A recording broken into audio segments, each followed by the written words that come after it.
Hey Steve, how you doing? We got sound? Hello. Hello, hello. Hey Luke, you all right? Very good, very good. How you doing? Good, Good to thank see you, Alex. you. Good to see you Hi all. Alex, how are you?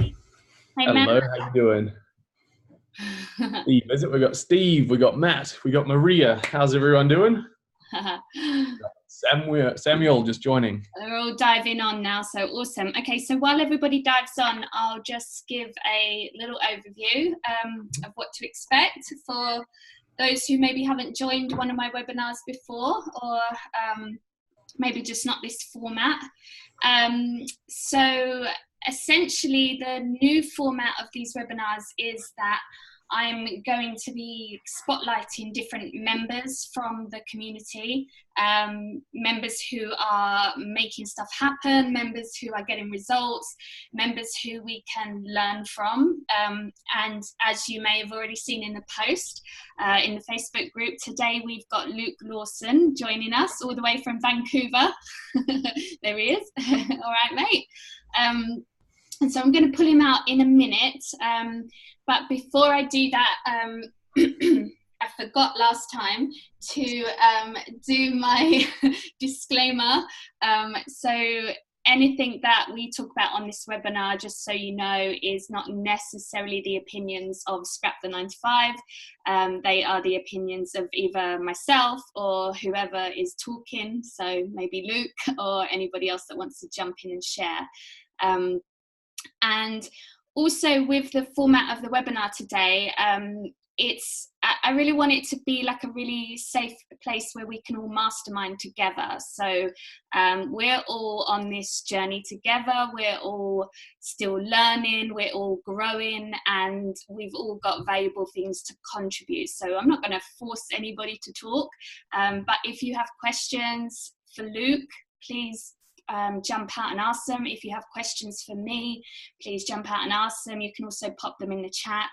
And after a little bit of chat with Luke, I've got a few questions to ask him, but after that we'll open it up and you know, it can be more like a mastermind. So feel free to share what you've learned and things that you think might help the community to move forwards with their goals. Okay, so great to see loads of people join in. My post in Facebook obviously worked, which is good, and thank you for everyone who was tagging and bringing awareness to that post.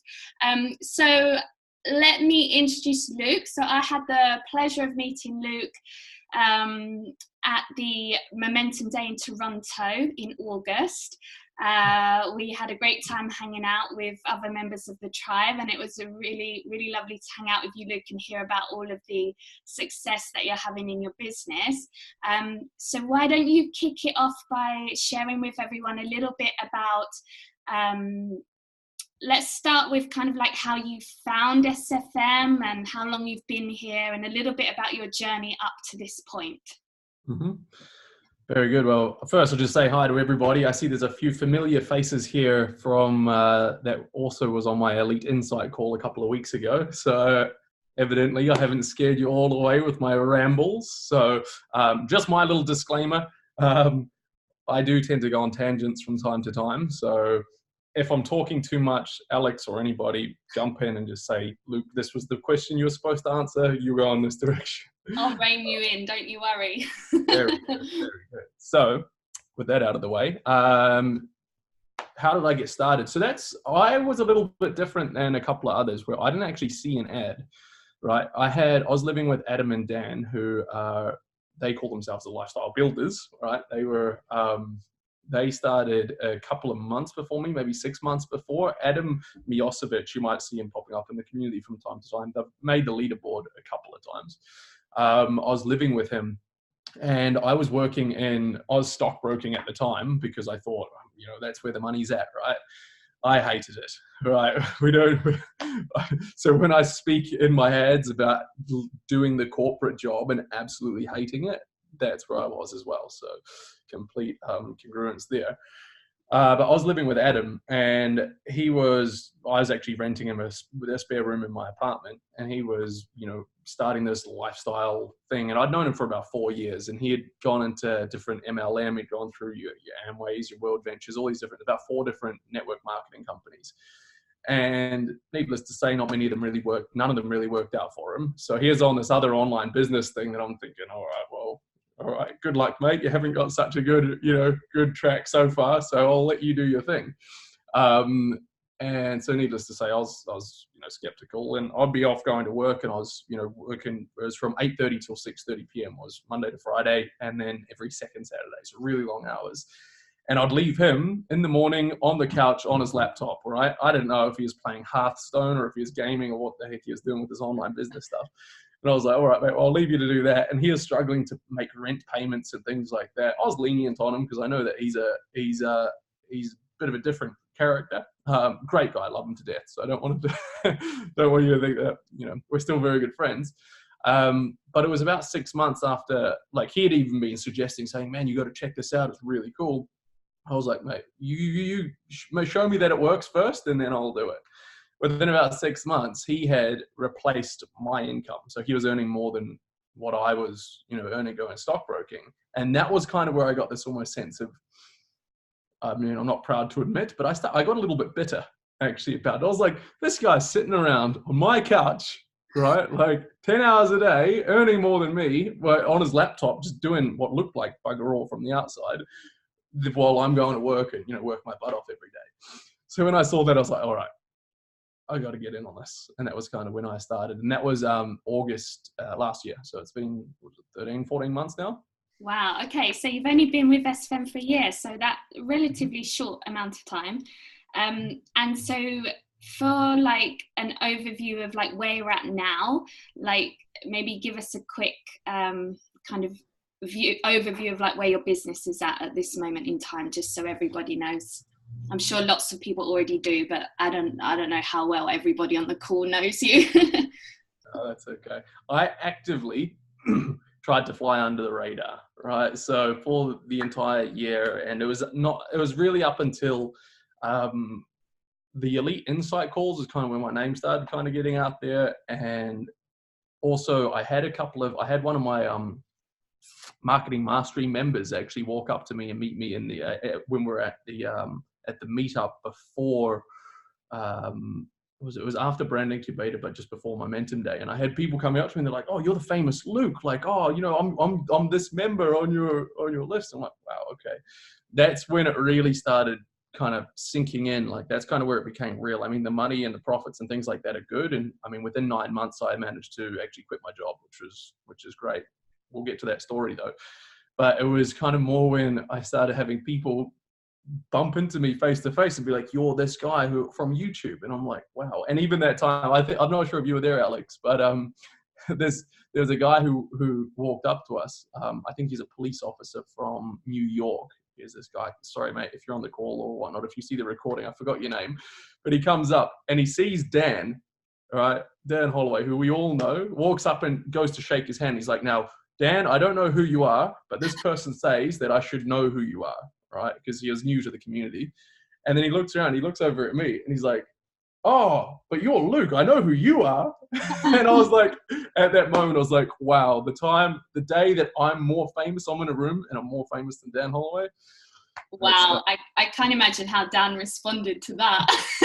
Oh, he laughed. He water off a duck's back. You know how he is. I bet he hated it. Awesome. Okay, so let's go back a sec. So within 9 months, you were able to quit your job. So tell us a little bit about that 9 months. Like, what did that look like for you? You know, how long you were obviously in the beginning trying to build your business around your work, which I know a lot of people struggle with. A lot of people find it difficult to find the time, to find the energy. Like, can you speak a little bit about that experience? Mm-hmm.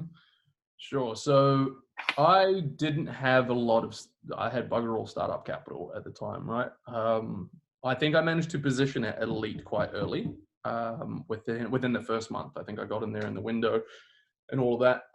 But then after that, I had maybe a couple of $1,000s in my account. I had a lot of debt, right? Credit cards and all that, as we all, many of us have. But I was like, okay, a business, any venture, no matter what it is, I believe requires time and money, right? It's just really, if you're going to start anything, it takes time and money. Now, identifying what it is that your business needs at different times, it's going to be different things, right? And I still check in like every single month.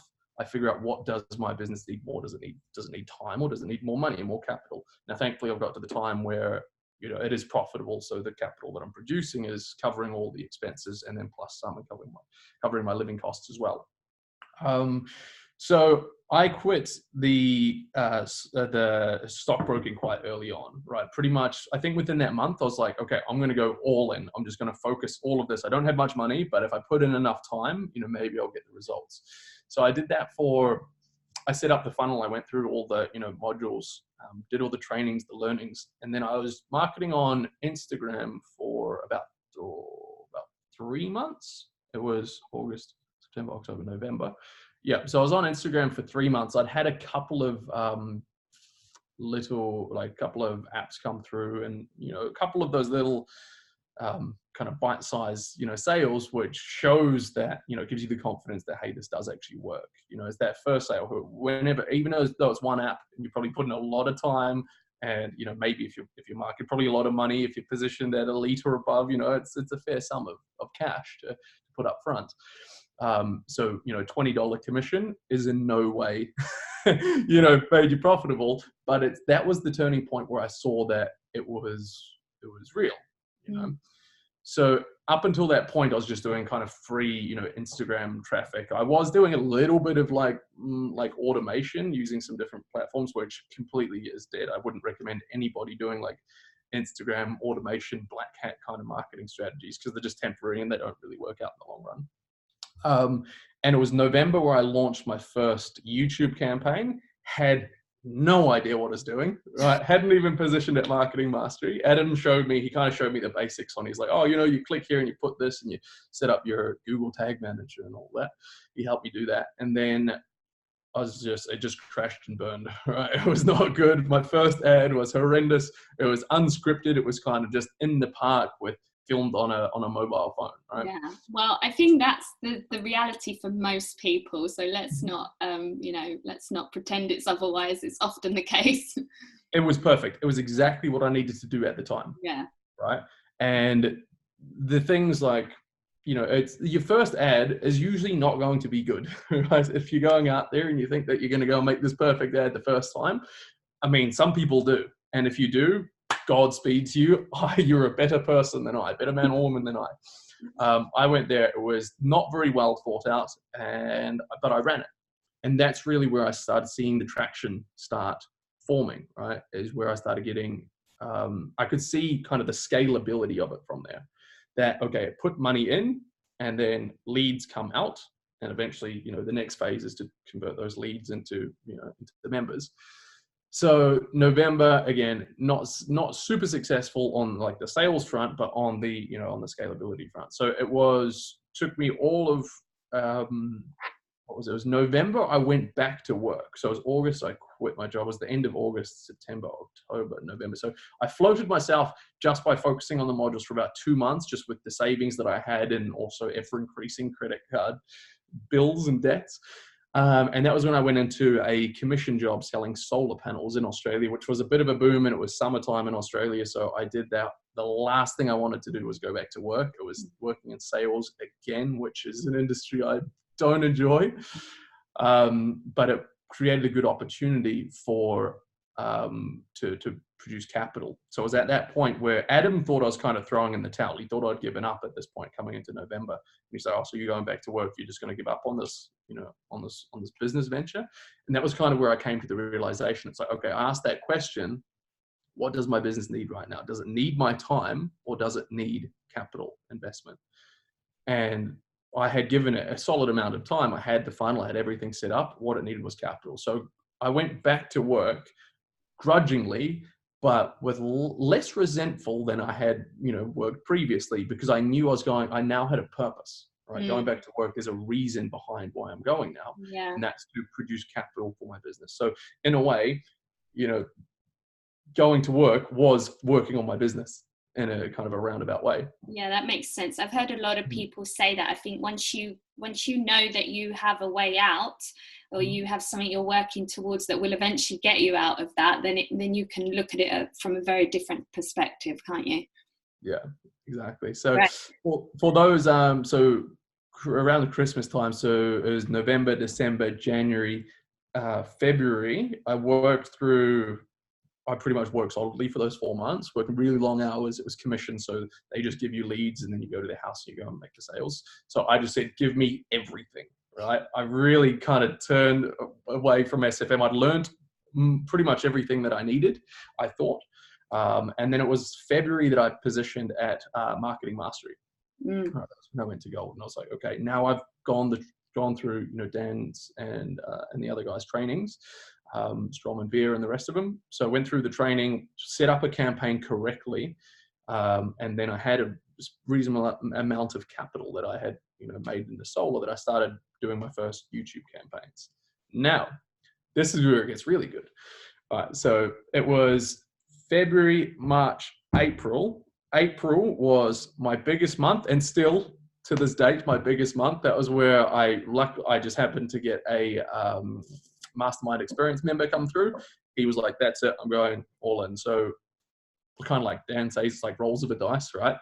He could have, I hadn't marketed to many people. I had, you know, maybe put maybe $1,000, or how much was I budgeting at the time? $50 a day.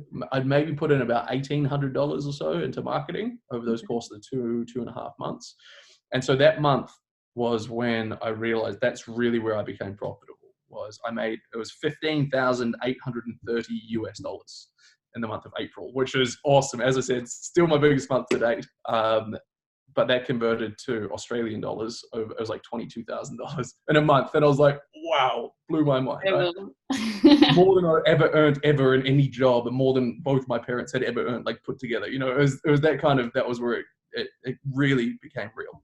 Yeah. That month I was like, okay, well, now I've got this capital. I can pay down some of the, you know, the credit card debts and all of that. I can float myself for a few more months, and that allowed me to position with also some of the other savings.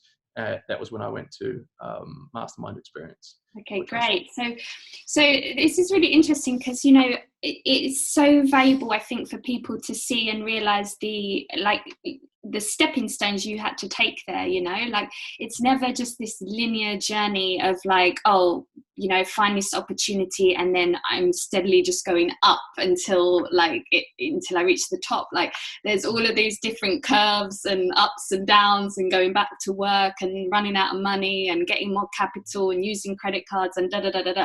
And that's just a real testament to your commitment to make it happen, whatever it takes, you know. And we hear that all the time, but the reality of actually doing that is very different to just hearing it. And, you know, it's like, are we really doing whatever it takes, you know, because there will be those ups and downs. And, you know, I think it's really valuable for people to hear about that as well, you know.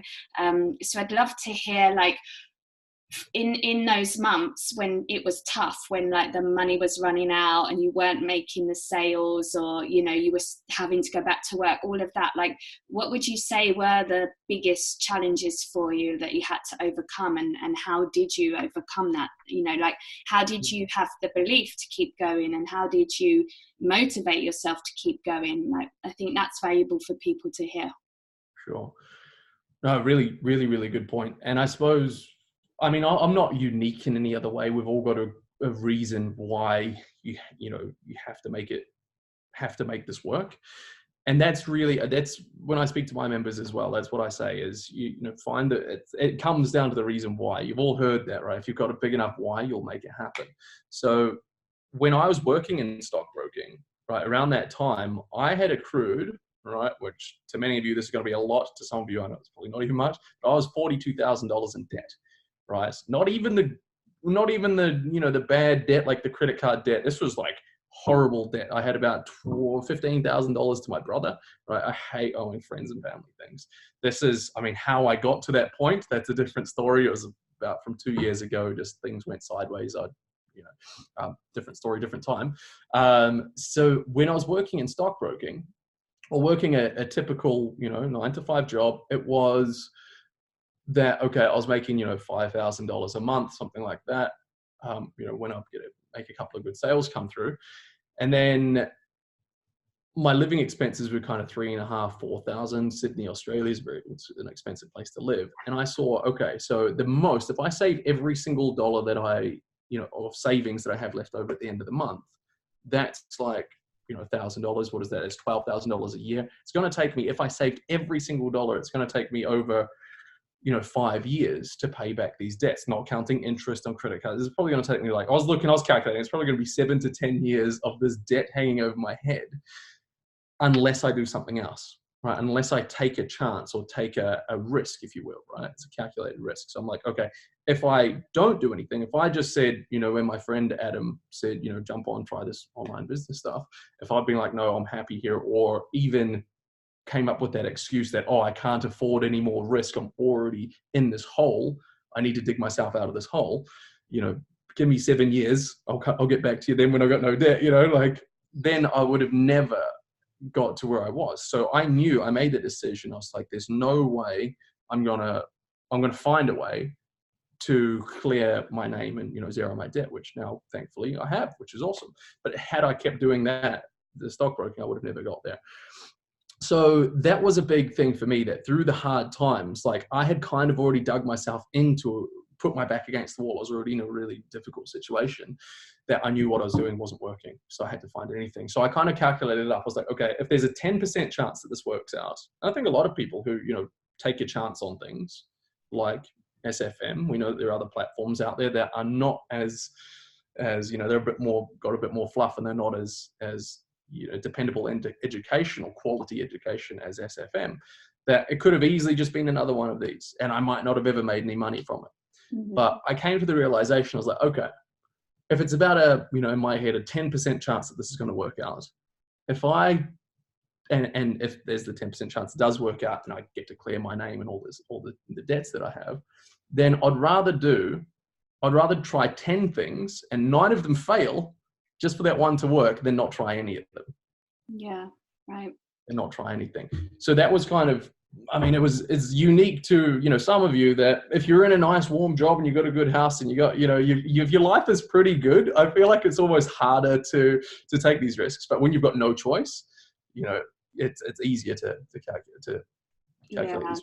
If that makes sense. I think that's so that's actually like such a great share, because it is so common. You actually look at like the people who do really well in this, quite often they find themselves in some kind of situation like that. Your story reminds me a lot of Dan's story. Like he had in the past accumulated huge amounts of debt.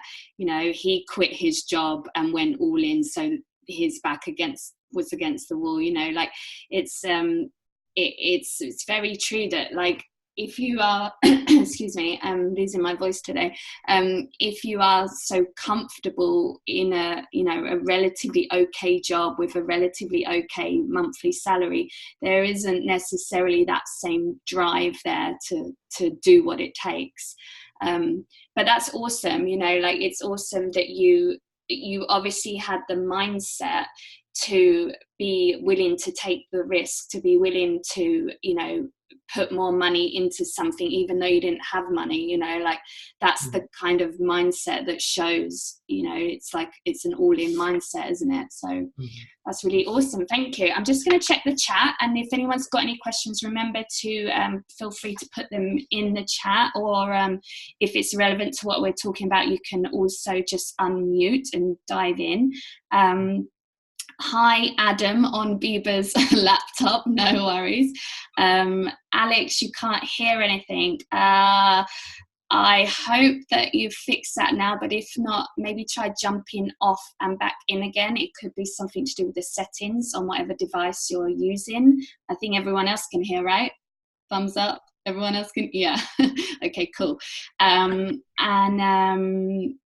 Marina says, I have a question to Luke about when scale and when to spend. Okay, Marina, do you want to jump out? Where are you? Oh, hello, there you are. I see you.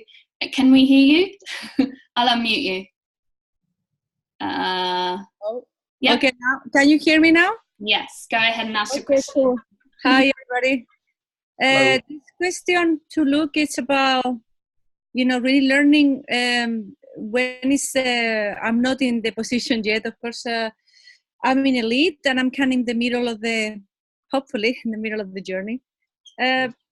The situation of starting to really get results and started to use the best advice. Everything you earn, you put again, and every month into your business, and to know exactly how to scale. That's what is a smart thing to do.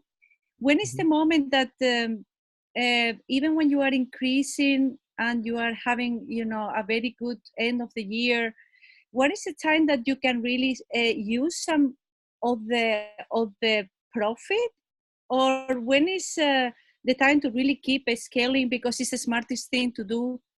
And it's kind of this middle of the way to when you are having at the good year, when you are really start to grow. When is you know what I mean? There must be these middle ways that you can maybe take a bit, or even like don't touch it. Invest everything for even a year, and the results, it will be really like totally worth it. I'm still a little lost about, never did. No, very good question. Yeah, good question. So it does depend. There's kind of two ways or probably two phases, right? There's the stage where you're profitable, right? And then so I sometimes get this question where I'm not too sure if you're at elite, you're probably not quite here yet, but where how do you know when to scale? Let's say you made $1,000, profit this month, you put 3,000 in marketing, you're 4,000 out. How do you actually scale that?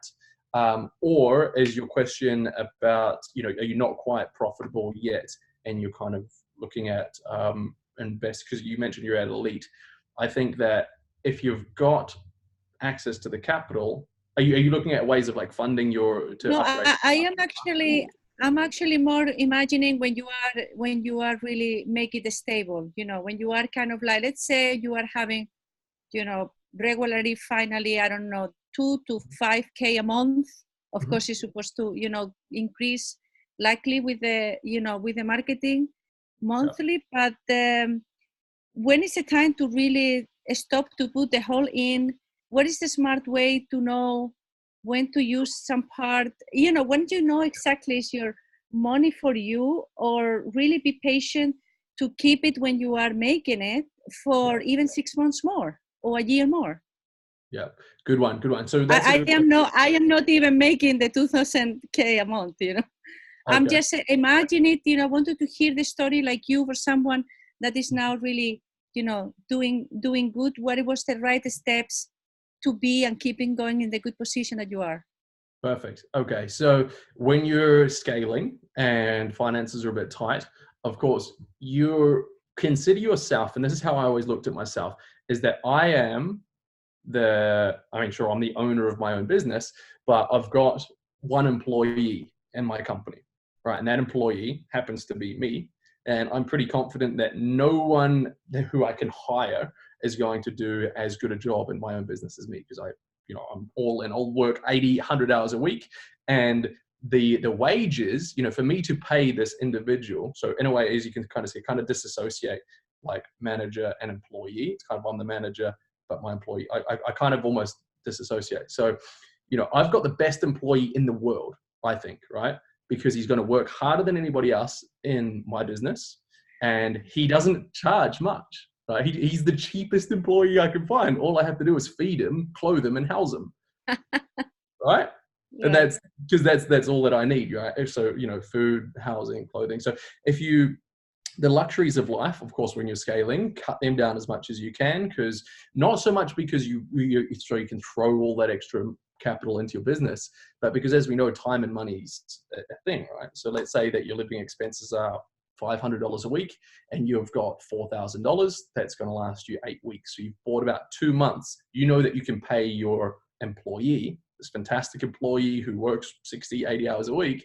You can pay him for another 2 months, or her for 2 months, you know? So cut down living expenses. Now, when it comes to scaling into profitability, because I get this question quite a few times, and I think I haven't found anybody else giving any other advice on this, but this is my recipe, I suppose, right? Well, this is my strategy. Now, I personally think that a strategy is not a strategy unless you can write it down, right? So what is the actual way to scale? And Alex, I'm not sure if I've actually shared this with you. I had Jade Sultana actually ask me, so shout out to Jade if she's on. I'm interested to hear your answer. I'd like to dive in a bit after, but yeah, go ahead and share. So your marketing budget. So as you know, you're usually how your first kind of earnings might work. Your second or third, fourth month of marketing, once you start earning some capital, right? Once you start getting some returns, let's say, you make $1,000 one month, then you get $1,500 the next month, then you get $2,000 because your pipeline's filling up, getting more people upgrading. These are just nice round numbers. So let's say 1,000, 2,000, 3,000 is month 1, month 2, month 3. On month 4, what your marketing budget should be is the average of the last 3 months, right? So we can do a little bit of math here. So let's say that, we increase that quite linearly. So let's say that you're, 1 month, month 1, you make, or let's say, sorry, we're about, what are we, the 30th, 31st of October? Yeah, right? almost So November. So we're just out of November, and I do this every month, right? To give me a guideline at least. So I can look at, let's just use hypotheticals. Let's say, what was 3 months ago? August, September, October? Yeah. So August, I'd have a look at August and would say, let's say we made, $2,800 in the month of August, right? That was our returns. And then let's say September was, let's say only 1,800. Maybe we had a bad month, right? 2,800. So 2,800 plus 1,800. Then this month we've had a good month. We've got 3,300. Right, so it's a total of 6,100 over the last 3 months. Then we divide that by 3. That gives us the average. So this month's marketing budget should be about $2,033. So 2,000 to 2,100. Right, and then that kind of took a dip in the middle and then up. But ideally, your ad spend, you should be kind of increasing each month. So let's say if your month is this month, you spend you earned 2,000. Following month was 2,500, then it was 3,000. Then the month after that should be 2,500. Now it becomes kind of a moving average because the following month, right, now instead of month 1 being 2,000, it's 2,500 because your middle month now becomes your, month 1. Month 2 becomes month 1, and it kind of goes on like that. So you'll start to see, your ad spend, you don't get too crazy because I know that it's easy to get one big month of, as I had that 15,800. Be like, wow, I'm just going to go put another $12,000 or $15,000. Don't do that. My opinion, don't do that. It's madness, right? And it's tempting to, because you're like, wow, I put $2,000 in and got 15,000 out. What if I put? I've made that mistake as well. So I started to get some success in my business. Sales were coming in, and then I was like, okay, awesome, I can start scaling, and just doubled my marketing budget. And then I was like, oh, I haven't had the same results. And I think I doubled my marketing budget for about 2 or 3 months. And those months were not as good as the month when I made that decision to do that. So yeah, it's, you've got to. For example, just to run those numbers again really quickly. So let's say that, I was in February, March. So March, I didn't make this much. I made I think it was $2,000, and then I had the 15,000. But let's say that we made $5,000 in the month of March, and then that 15,800 month came through, and then the following month I made another 5,000. Or sorry, let's say February was 5,000, March was 5,000, and then I had that 15,000, and I've got this drive to throw it all back into marketing. Don't do that. So 5,000 plus 15,800 is 25,800. Divide that by 3, so 8,600 should be your marketing budget for the next month. Not going crazy. which 8,600 is not too bad. It's only 3,000 more than your average months. I like your strategy, Luke. That's great. The only thing I want to add there, just for people who are maybe a bit newer, aren't getting that many results yet. The thing is that you don't start scaling until you're getting results. You've got to make sure your funnel's working first. You don't want to be chucking more and more money into a campaign that's not getting you the results. So the very first thing is to make sure that you're getting a decent cost per lead. You're getting apps for like roughly every 100 leads, you're getting members. Like, it's a slow progression of making sure that the whole funnel is working before you start scaling. So just a little caveat there for any people who are like early on in the journey of or haven't started marketing yet. Yeah, I do have another numbers recipe for people who are early on. I was just covering Marina's question there. Oh, wow, there we go. Yeah, awesome. Let's hear it. So, I mean, when you're starting out, the pipeline, what I see is that, you lead. So from going to a lead through to, their progression, that once you start seeing return, the pipeline, I'm getting all jumbled up with my words here. Numbers are my thing, words, not so much. 3 months is kind of the attribution, I suppose, if that's the right word, period for when I find members are going to reach their maturity, right? Now, of course, you do get people further down the line who are going into, platinum and black, or, all these other ones further down the line. I don't count them so much. Like, that kind of bonuses when they come through. But from a lead to 3 months down the line, like, you've 99% have probably paid most of what they are going to have paid. And so you would have earned pretty much the most from them, as you are likely to. So what that means is that if you've got a certain amount of money, let's say you got $12,000, right? And you're looking at, okay, how am I going to balance my my living costs? And like, I've quit my job, I've got $12,000 and I've got 3 months, right? Well, I'm sorry, and I've got as long as this $12,000 is going to last me. I say break everything down into a quarter, so into a 3-month period. Meaning, if your living expenses, you calculate however much they are, 3 times, hang on, let me calculate that. So let's say you can live cheap, $400 a week, multiply it by 12 weeks, that's $4,800 that your living expenses are going to cost you for those 3 months, right? And then the remaining, what is it, 6,000, oh no, what is it, 5,200? Am I right? I think so. You work out the 5,200, divide that again by the 3 months. Your maximum marketing spend should be $1,700 a month, right? Because you know that by the time you get through the first month, right, they will probably mature in month 3. Once your first month of marketing, you're going to start seeing return on 3 months down the line. Second month of marketing will be 4 months down the line. And that's kind of my recipe to like the 3-month kind of thing, if that makes sense. Just based on the customer journey, it's usually 3 months. So as long as you can always just keep covering yourself for the next 3 months, that's a good time frame to look at. Does that answer your question, Minera? Yes. I can have a quick connecting with, in general, what I saw, it's people that they are having, there's such a good results and good year as Luke. Actually, they keep working for a bit while, and they advise also people to do that in concern of having really covered the feeling of by commissions you will be fine, and later, of course, it's all this plus and all that Luke was explaining. So still, for me, I am surprised. Maybe in my head, maybe it's like he's saying, like, connecting about numbers, he's better than me. I'm surprised doing good and stopping working after 9 months. You never, you still don't know how will be the next month. Or maybe, of course, it's a calculated risk, and all these people that they actually leave their jobs after 9 months or a year is because they know they can. This is still, it's like a puzzle for me. It's like, how do they know? It's still, it feels so early for me because I don't know. Sure.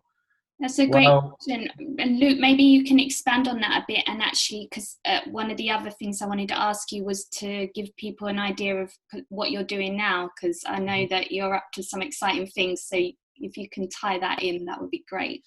Yes.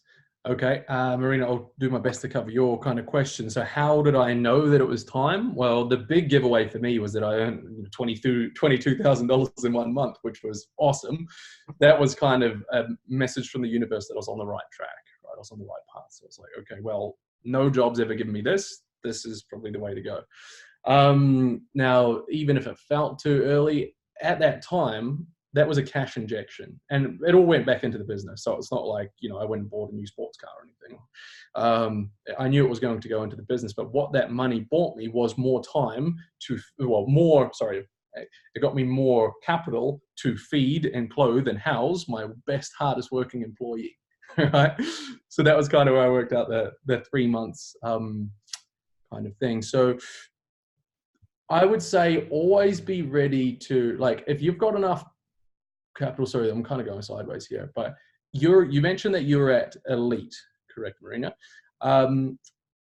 If you have the capital to, like, in my personal opinion, marketing mastery was the huge turning point for me. Anybody? Yeah, I'm going to go next month.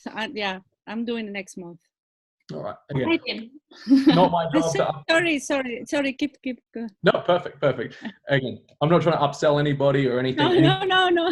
Done marketing mastery, it's fantastic. That is really, like, if you're marketing without marketing mastery, I don't know what you're doing, right? I had no idea how to do it. I knew nothing about nothing. So yeah, I didn't, like, I literally don't even know how people get to the point of setting up a YouTube campaign, because there's so much in there with connecting Google Tag Manager and connecting Google Analytics, which still kind of confuses me quite a bit. But I still have to go back and rewatch the trainings every time I need to set it up again. But without that, it's kind of almost seems impossible. So that, for anybody who hasn't done marketing mastery, jump on that. If you are still kind of reserved and you're like, my marketing is going pretty good, I don't feel like I really need the training. It's good to have enough, because you know that you're gonna, if you're marketing actively and you're bringing members in, somebody inevitably is going to go and position. They're going to position at marketing mastery, or they're going to go up at mastermind experience. Now, luckily for me, as you know, going back to my story, in February was when I signed up for marketing mastery. I didn't have the capital to go any higher than that. Now, it was in April when I got the email from Mark Hayes, and he's like, Luke, you have a member who wants to do mastermind experience, who wants to just go all the way through, buy everything. So he's like, he said he's going to do it probably next week, right? So I reached straight out to this member who I'd never spoken to before, kind of introduced myself and asked him about his journey to see actually what he was doing. And he's like, yep, I'm all in, I'm doing it. I was like, oh no. Oh my God. To figure out how to position really quickly. They know more than me. Yeah. Because that's the whole thing. It doesn't really matter where you're at, right? When the commissions only get affected if somebody passes where you're currently at, your position, right? So that's why I didn't quite have enough to kind of get up there. So again, I just had to, I borrowed some money, and I was like, look, I only needed a couple of $1,000s extra to borrow. And then I knew, like, the following month when I get the payout, then I can repay that bit to my brother, which is what I did. So I reached out to this member, and he was like, oh, cool, man. No, I understand how it all works. Like, just let me know once you've upgraded, and then I'll upgrade, Well, you actually asked him to wait for you. That's brilliant. Oh, I chatted him. We got along like a house of fire. Matt Wavro, you might have seen him in the community a couple of times. Okay. But he's really, really good dude. He's like, yeah, man, that's all cool. I know how it works. And so he was like, well, I was going to go probably, this Friday, but if you want to wait, I can do it on Monday, Tuesday. Just let me know. I think I did end up positioning before Friday anyway. So just for anybody who maybe didn't quite understand that little bit of the conversation, it basically, Luke hadn't positioned at marketing mastery yet, which meant that he wouldn't get the commissions for his member who was upgrading to marketing mastery, which is obviously a big chunk of commissions. So mastermind experience. I was at marketing mastery. Oh, sorry. Yeah. Okay, mastermind experience. You've got brand incubator and mastermind experience. So it would have been the difference between, I think you get 12,000 commission, because it is at elite, all the way up to there you get $12,000 commission from that. Otherwise it would have been reduced down to, I think, maybe 3,000. I think it's the difference between 40% and 10%. I think you only get 10 if you're not above there. So it was going to work out. Yeah, I was looking at facing $9,000 kind of just up in smoke if I didn't find a way to position higher. So I found a way, of course. You always do. If you've got the right motivation, you'll always find a way. And so leading on from that, just like maybe I think one of the things as well about, when it's time to quit your job, because that was the question, right? Like I'm sure it has a lot to do with the belief of knowing, at least, for me and for lots of other people I've spoken to, like it's to do with having the belief of knowing that your business is working, so if you're not experiencing that yet, if you're feeling kind of stuck and unsure at the moment, that's totally normal. If you're not getting the results yet, of course you're going to be experiencing that. But like Luke was saying before, once he's got that like big commission sale, and once the month after month after month he was making money, then the belief grows and you see that it's working. So then your mindset's going to change around that. So then it doesn't make sense to stay in the job when you can spend more time building your business that's profitable. So I hope that helps. If you can just quickly, I'm going to jump in the chat again because I know that there's some more questions, but while I do that, could you just quickly explain a little bit about what you're up to at the moment and what your plans are for the next couple of months? Yes, absolutely. And before, I'll just wrap up what you were just saying as well. If I were to give like personal advice to, say, my brother or my best friend, or anybody who's like, Luke, what do I need to do? And it's the same advice I'd give to any of my members as well. Is if you're working and you're like, I want to make this happen at all costs, right? I've got a job, I don't have much money, what do I do? My advice would be keep working your butt off, right? Do everything you can to position yourself to get to marketing mastery. From that point, once you've got marketing mastery, get enough capital to support or float yourself for 3 to 6 months if you can, and then go all in. That was what I did. I mean, it worked out great for me, so I'm sure it would work out great for many others. There are other ways to do it if you feel like that's not your recipe, but for me, giving it to personal advice to a friend, that would be my recipe towards making it happen nice and quick. Again, my primary focus was doing this as quick as I can. Now, in saying that, if it takes you 2 years, if it takes you 3 years, 5 years, or even 10 years, you're probably still better off than not doing it still, right? Even if it takes you 10 years, that was the other thing that was in the back of my head. So I hope that kind of wraps up that question. What am I up to now? Very good. Good stuff. Good questions. Well, I just got back from Mexico. I was on a cruise around there. I wasn't there for I was there for, it was just a 7-night cruise out of San Diego. So that was cool. And that gave me a lot of time to think because I completely disconnected. I sent out to my mailing list that I'm going away. I'm not going to have internet. All I had was my camera. So I got some really good footage. I'm compiling a blog and I'm going to send that all out to everybody. But I started thinking a lot more. I was like, everything, and I think it was last time we spoke, Alex, is that you said, it might have been Catherine I was speaking to, and she said about the whole lens, this is what I love about Scrap the 9 to 5 as well. Everything that you do is how can we better the lives of our members, right? It's from that lens. It's not from, how much money can we make, how much profit, how can we be more cool and awesome? It's about how can we better serve. And so I kind of, borrowed that, tried that on for size. And I thought, okay, after my Elite Insights call a couple of weeks ago, I had a lot of questions from people. I was just talking about health and wellness and things like that. And that's when I really started realizing that's one of my values. That's really important to me. And I kind of learned that through Brand Incubator as well. I knew it was important and I thought, everybody thinks it's important. Turns out, I think it's a lot more important than, how other people rank it. And if you guys see in here, there's a little metal stick in my water bottle. I didn't plan on talking about that on the Elite Insight call, but I was just drinking out of my water bottle. And I think somebody asked me, they're like, Luke, what's this thing in your water bottle? And it's a Santivia, is the brand, made in Canada. It's a water filtration stick. So I have, I think water is super important. I'm not going to preach about the importance of water, but you've got so much stuff in the water now. You got like your fluoride and your chlorine and all these other bits and pieces that your body doesn't need or really use, right? That, it's most likely it's probably not good for you than it is good for you. So and now that I've started traveling, back in Melbourne, I used to get water delivered to my house, like fresh spring water in those big 15-liter things. And I was like, what is a kind of a life hack or a way where I can maintain clean water, right?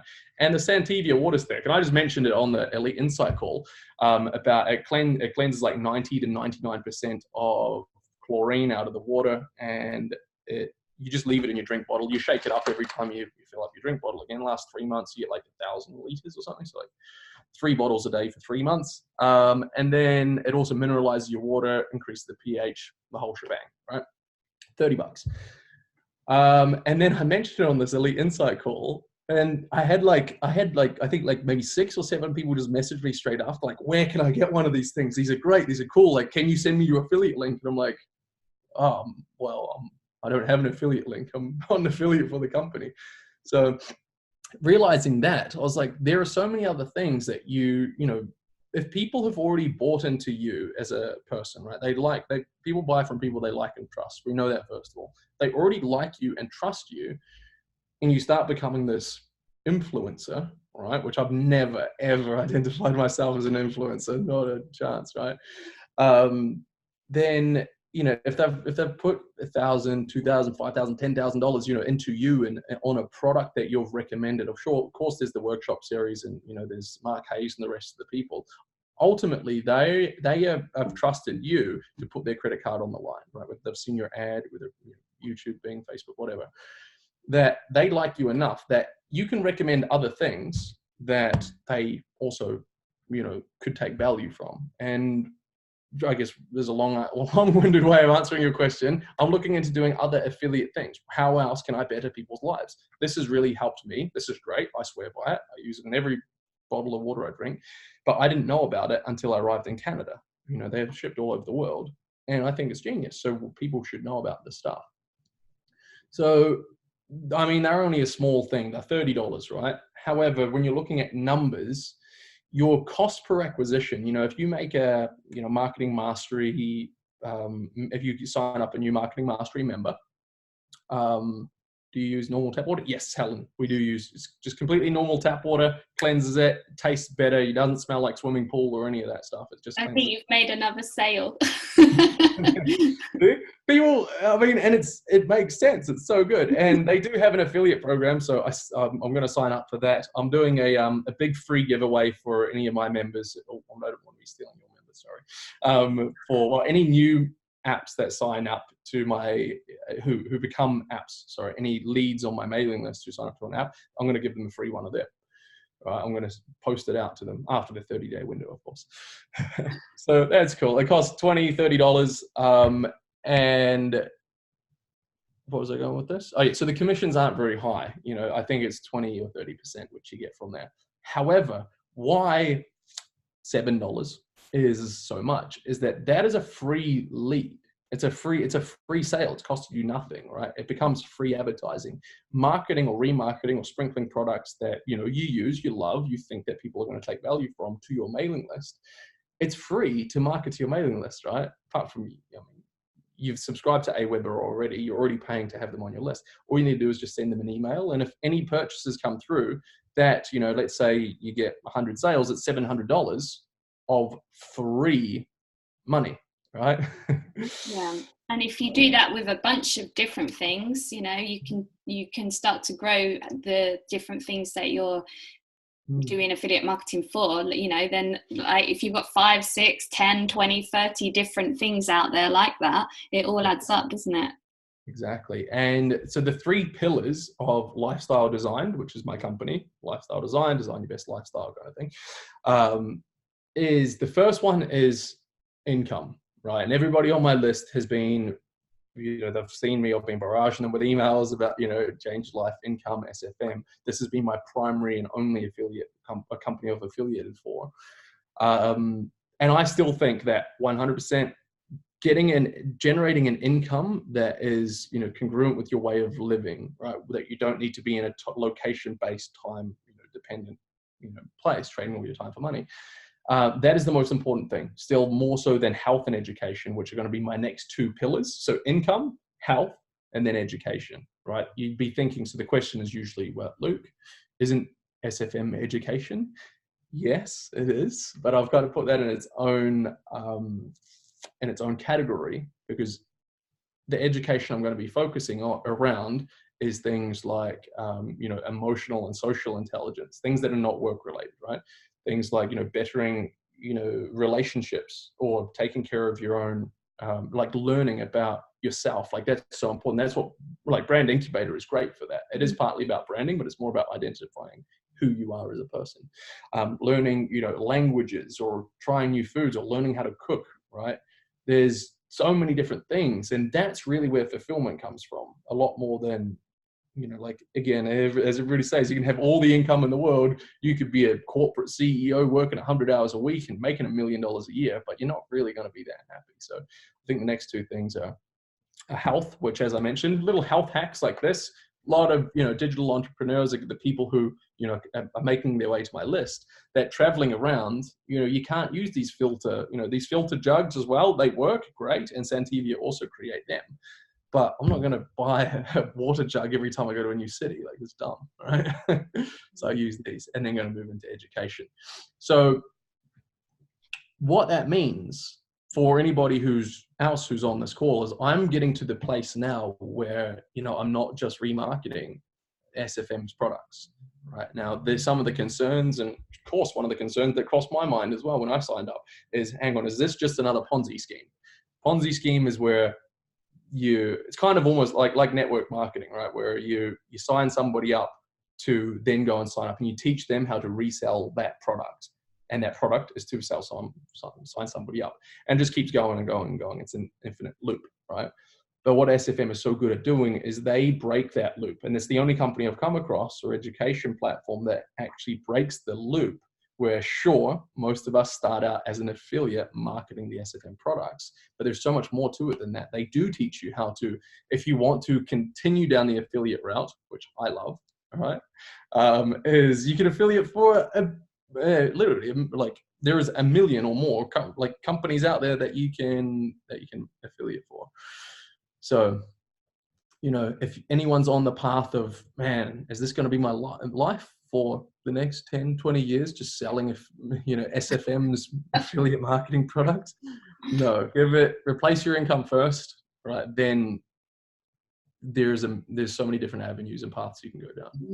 That's a really great share, and I'm really glad that came up, because I think, affiliate marketing is not really a passion for most people who start on this path. I haven't actually spoke to anyone in the SFM community who's been passionate about affiliate marketing. You might be the most passionate person about it that I've spoke to. But what we are passionate about is what the SFM offers, the opportunity that it offers, the education that it offers, the community, and all of that. But yeah, the opportunity to then move into different types of business, whether it's more affiliate marketing, but for different things that you're passionate about, or whether it's e-commerce, that kind of thing. Like, the opportunities obviously are, well, they're kind of endless once you're at the stage where you've got that time and financial freedom. So, because that's your baseline, isn't it, to then build upon that. And I think quite often you can forget that in the journey when you're just striving to make your first sale or something like that. So it's really good to be reminded of that. So thank you. I really want to ask you some of these questions that are in the chat. I don't want people to be disappointed that we didn't get to them. So apologies, we might run a little bit over, if that's okay with everyone. Are you good? Yes, as a full disclaimer at the start, remember, I go on these tangents, so. Yeah, as long as you're good to stick around for a little bit, we'll try and just wrap up the last few questions. If anyone's got any burning questions that are in their heads, get them in the chat now, and we'll do our best to cover them quickly. So we'll do like a bit of a quick fire round. So I've got a question from Alina, which I love.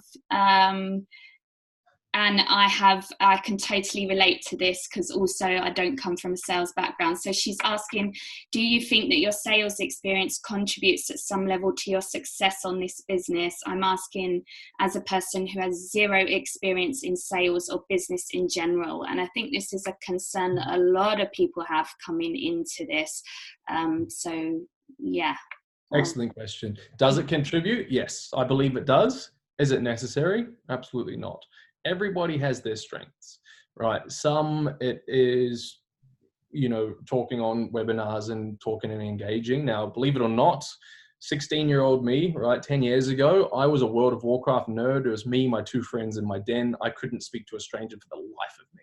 Right? I found this, I knew this was a problem, and, you know, I'd read enough books to know that, you know, influence and things like that, and actually being able to have a communication, like speak to humans, is going to be probably a pretty integral part of your life. So that was kind of where I've got a whole journey as to how I got into that. And that's a big driving factor as to why I got into sales, kind of just to have interpersonal relations and be able to converse with people. Now, that doesn't mean, like Valerie, for example, perfect example. He is like number one on the leaderboard. He's not a salesperson.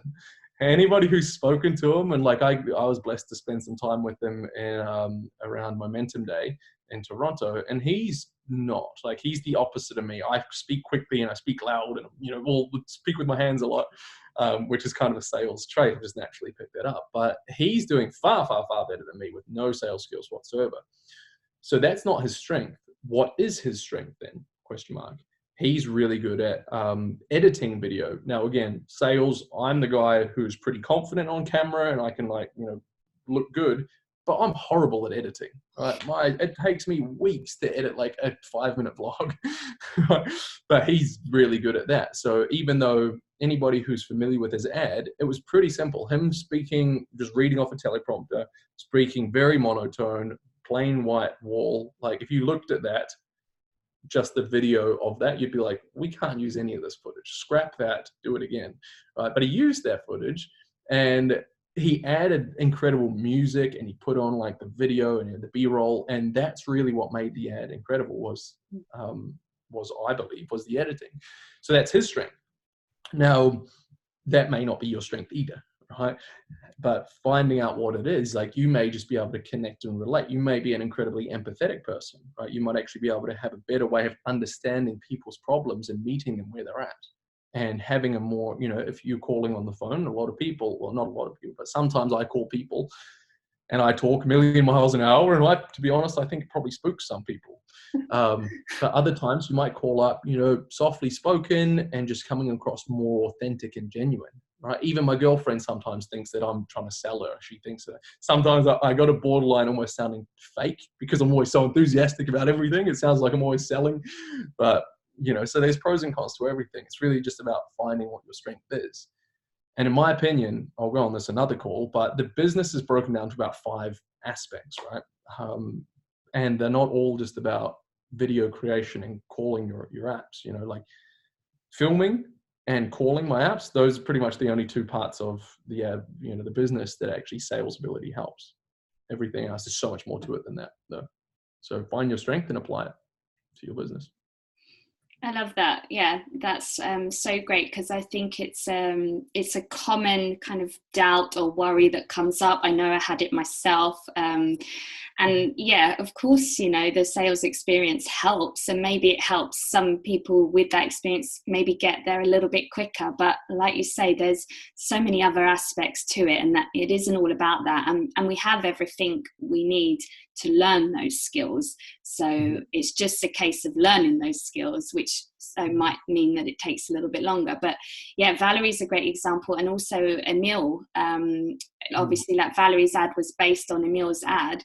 I mean, like Emil is relatively, you know, he kind of keeps very quiet. He's a very quiet person.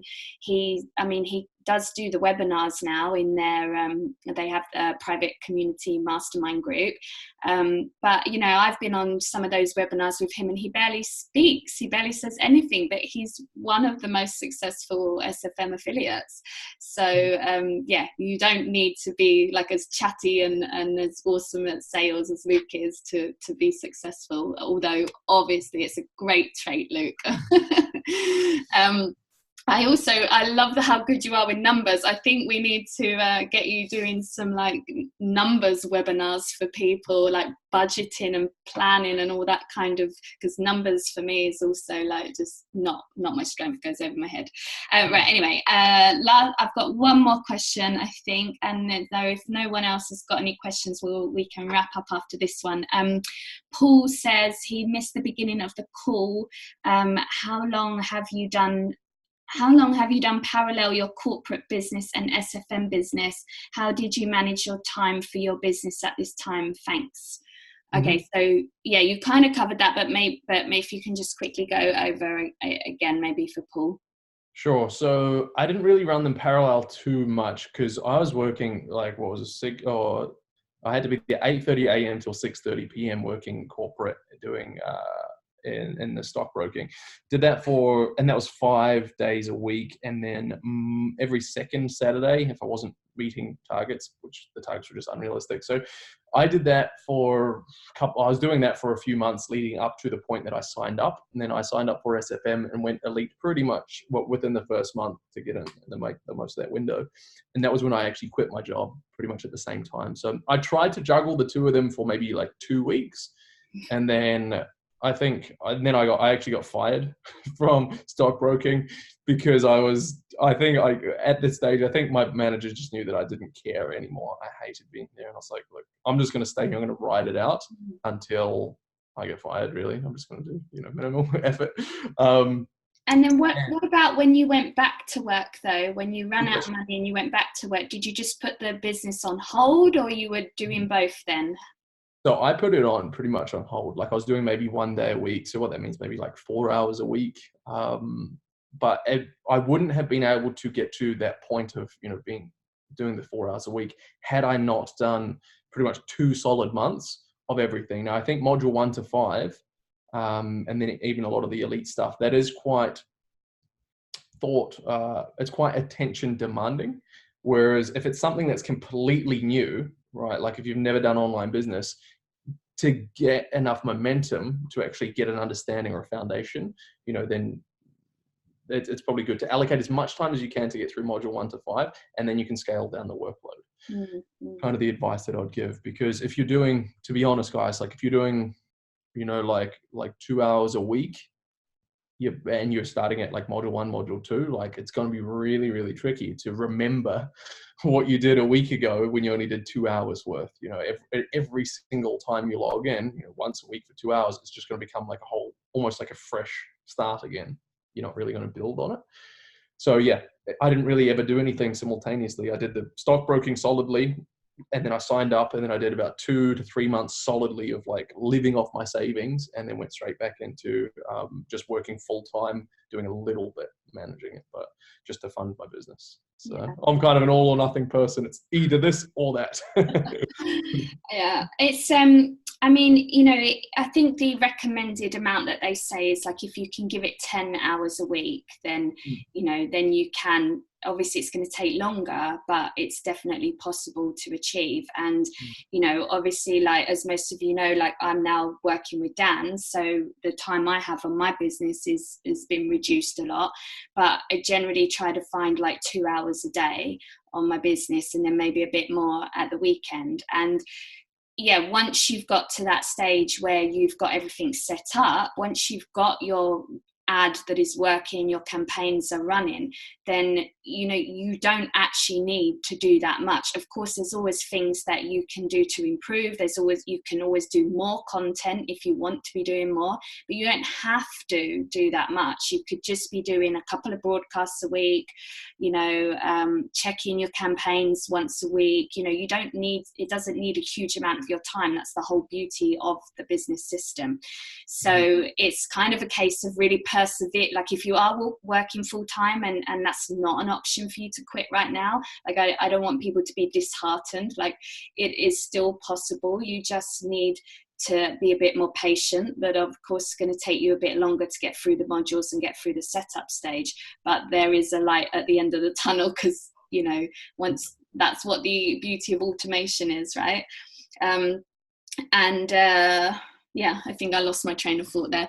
I think sorry, just jump in. If you're doing 10 hours a week and you can do that consistently every single week, doing the things that are important, but without getting too hung up on what am I going to name my domain? If you get stuck on that one for a month, it's probably not the best way of spending your time. But if you do that, I think within 6 months, man, 6 months, you should be able to get to at least the marketing mastery level. And then you do your 2 hours a week on the marketing mastery call with Dan Holloway. That's a game changer. Anybody, if you can get there, again, I've done Brand Incubator. That's great. That's really good. But in regards to just like building a profitable online business, marketing mastery is really, really, find any way you can to get to there and jump on those calls with Dan Holloway, those webinars, and it's just a game changer. So you should be able to get there within 6 months. From there, you can completely scale down the workload. You can go to Mexico for a week, and you know that nothing's going to blow up. Yeah, I totally agree about the marketing mastery calls. That's kind of where most of the really vital stuff I learned came from, just getting on those webinars every week. And I just want to share a recommendation for a really awesome book for people who might be struggling with this topic that we're talking about of finding the time. And it's called The Slight Edge, and it's amazing. It talks about it really kind of hones in on the power of consistent action. So, even if it is only an hour a day or whatever you can put into your business, these consistent actions obviously are going to create results over time. And when you can see that time is actually your benefit in this situation. Anyway, the book explains it much better than I do, but go check out this book called The Slight Edge, and that will keep you motivated if you're struggling with finding time for your business, because I know that's a big one for a lot of people. Okay, awesome. Let me just quickly check the chat. I think we're almost good. People are saying thank you. Steve quit his job today. Wow. Congratulations. And, how do you like your 3-month window? That's all I'd say. Oh, well, I don't know. Why are you feeling guilty about that, Steve? With all these people talking about, when can I quit my job and all of that kind of stuff. And I've been fortunate. I've managed to build up a fund so I can do it today. Brilliant. So I'm hoping. I'm still waiting for the money to come in. Mind, it's not there yet. But the plan is 3rd week in November to position at black. Oh, amazing! Wow, well done. Congratulations. Yeah. It just goes to that's just evidence that you're committed to the journey, and you're going to make it work. So yeah, it's about burning your bridges, and I wanted to do that. So that's what I've done. So no turning back for me. No fallback situation, no plan B, just go forward. I'm not saying that that's the way everyone should think, but that's the way I'm thinking. And I'm, as I say, quite fortunate to be in a position where I can do that. So, yeah. Yeah, we're not advocating quitting your jobs, everybody. Don't just say that right now. But congratulations, Steve, and I'm sure I'll be having you on one of these webinars in a few months' time to talk about all your success. Well, let's hope so. Right, well, I would love to say thank you so much to Luke for your time today. I could stay here a lot longer and ask you a ton more questions because you've got so much great advice to share to everyone. So thank you so much. We'll have to do it again. And thanks everyone for joining the call and for contributing with your questions and your experiences and things like that. And if you have any ideas of people that you want to see on these calls or topics that you want us to talk about, please do share them with me. We want these to be as valuable as possible for you guys. So, I can come up with ideas of what I think and who I think you might want to hear from, but I'm also really happy to hear your suggestions. So you can message me on Facebook or drop a post in the Scrap the 9 to 5 group and just let us know what you want to see and what you want us to talk about, because these are for you. So thank you once again, everybody, and enjoy the rest of your day or evening wherever you are. And I'll see some of you at Elite event in London at the weekend, I hope. Okay, bye.